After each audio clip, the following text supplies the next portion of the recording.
আসসালামু আলাইকুম ভিউয়ার্স।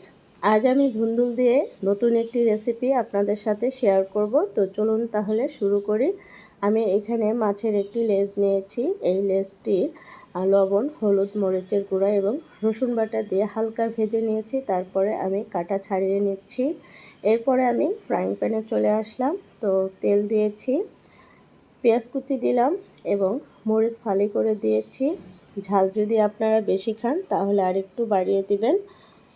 তো এই রান্নাটি শুধু কাঁচামরিচ দিয়েই হবে, আর শুকনো মরিচ দিব না, শুকনো মরিচের গুঁড়া দিব না। তো এরপরে আমি দিয়ে দিচ্ছি সামান্য হলুদ গুঁড়া। হলুদ গুঁড়া দেওয়ার পরে দিয়ে দিচ্ছি ধুন্দুল কুচি।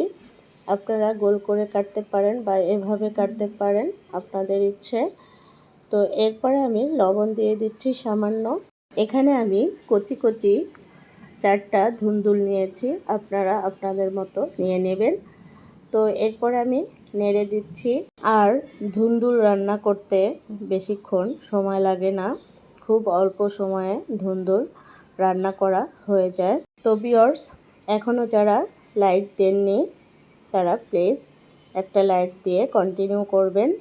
তো দেখুন হালকা সেদ্ধ হয়ে আসছে। এরপর আমি দিয়ে দিচ্ছি ভাজা জিরা গুঁড়া হাফ টিস্পুনের মতো। আপনারা চাইলে জিরা বাটা দিতে পারেন। তো এরপরে দিয়ে দিচ্ছি মাছ।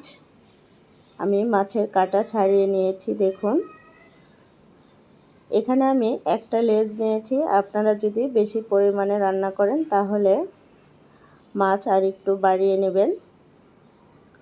এরপরে আমি নেড়ে দিচ্ছি, ভালো করে মিশিয়ে দিচ্ছি।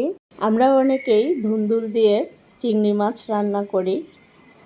তো এভাবে একবার রান্না করে দেখবেন কেমন লাগে।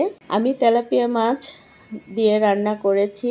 আপনারা চাইলে রুই মাছ, তারপরে কাতলা মাছ দিয়ে এই রেসিপিটা ফলো করতে পারেন। তো ভিউয়ার্স, রান্না প্রায় কমপ্লিট। তার আগে, নামানোর আগে আমি আরেকটি উপকরণ দিব, সেটি হচ্ছে ধনিয়া পাতা। তো ধনিয়া পাতা আমি কেটে দিচ্ছি। ধনিয়া পাতা কুচি অপশনাল, আপনারা দিতে পারেন নাও দিতে পারেন। যারা পছন্দ করেন তারা দিবেন, আর যারা পছন্দ করেন না তারা দিবেন না। তো হালকা করে নেড়ে দিচ্ছি। তো ভিউয়ার্স, রান্না হয়ে গেছে, এবার আমি নামিয়ে নেব। তো তার আগে আমার চ্যানেলে যারা নতুন এসেছেন প্লিজ পেজটি ফলো করে দিবেন। আর হচ্ছে যারা ইউটিউব থেকে দেখছেন প্লিজ সাবস্ক্রাইব করে পাশে থাকবেন। আমার ইউটিউব চ্যানেলে আরও নতুন নতুন ভিডিও আছে, আপনারা চাইলে দেখে আসতে পারেন। তো ভিউয়ার্স, রান্নাটি কমপ্লিট। আমি নামিয়ে নিচ্ছি এবং বাটিতে সার্ভ করে দেখিয়ে দিচ্ছি। দেখুন ভিউয়ার্স, কতটা লোভনীয় হয়েছে, আপনারা কমেন্টে জানাবেন।